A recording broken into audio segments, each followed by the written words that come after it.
नळ कनेक्शन देताना खोदलेल्या रस्त्याचे सिमेंटीकरण कधी? नागरिकांचा प्रश्न. नागरिकांच्या कंबरदुखीला जबाबदार कोण? शहरात घरगुती नळ कनेक्शन देण्याच्या नावाखाली रस्त्याची अक्षरशः वाट लावण्यात आली आहे.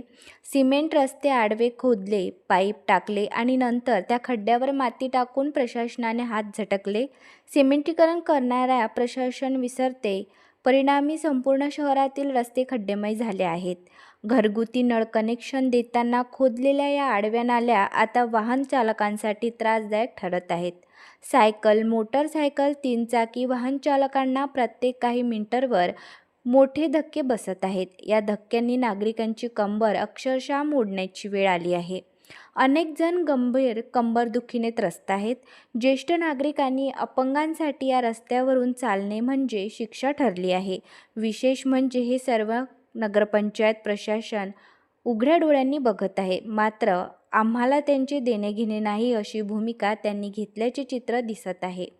शहरात फिरून पाहणी करण्याची व त्यावर उपाययोजना करण्याची तसदीही त्यांनी अद्याप घेतली नाही. कार्यालयात बसून खुर्च्या उभवणे एवढाच त्यांचा दिनक्रम राहण्याची संतप्त प्रतिक्रिया नागरिकांकडून उमटत आहे. 5 वर्षाच्या प्रशासक राज्यानंतर मोठ्या आशेने निवडून दिलेले लोकप्रतिनिधीही आता आपसातील भांडणं आणि सत्ता संघर्षातच गुंतलेले दिसत आहेत. जनतेच्या जिव्हाळ्याच्या प्रश्नाकडे त्यांचे पूर्ण दुर्लक्ष आहे.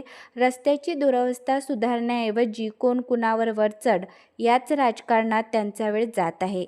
रस्त्यावरील खड्ड्याचा प्रश्न केवळ गैरसोयीचा नाही तर नागरिकांच्या आरोग्याशी खेळणारा आहे. प्रशासन आणि लोकप्रतिनिधी अजून किती काळ डोळेझाक करणार? रस्त्याचे तात्काळ सिमेंटीकरण करून वाहतूक योग्य स्थिती निर्माण केली नाही तर संतप्त नागरिक रस्त्यावर उतरल्याशिवाय राहणार नाहीत असा इशारा त्यांनी दिला आहे. बर्फातील ज्वाला न्यूजसाठी अमर मोकाशी, भिवापूर.